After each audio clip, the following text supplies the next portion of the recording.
কাউকে যদি দেখেন আপনার কথা শুনে বোবা হয়ে আছে, চুপ হয়ে আছে, মাথা নিচু করে আছে, কিংবা স্থান ত্যাগ করে অন্য জায়গায় চলে গিয়েছে, শ্রদ্ধার সাথে বলি, মনে রাখবেন সর্বদা উনি ভয়ে যায় নাই, উনি ভয়ে যায় নাই, উনি পরাজিত হয় নাই। উনি নীরব হয়ে সাইড কেটে চলে গিয়েছেন কিংবা মাথা নিচু করে চুপ করে আছেন।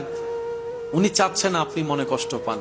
না হয় জবান ওনারও আছে, মুখ ওনারও আছে, যে কথা যে লেভেল আপনি বলেছেন সে শব্দের ডিকশনারি হয়তো আপনার চাইতো ভারী ওনারও আছে, কিন্তু উনি চাচ্ছে না ওনার মুখের সে আঘাতটা আপনার হৃদয়কে ক্ষত বিক্ষত করুক, সবার সামনে আপনার ইজ্জত কমে যাক, আপনি অপমানিত হন।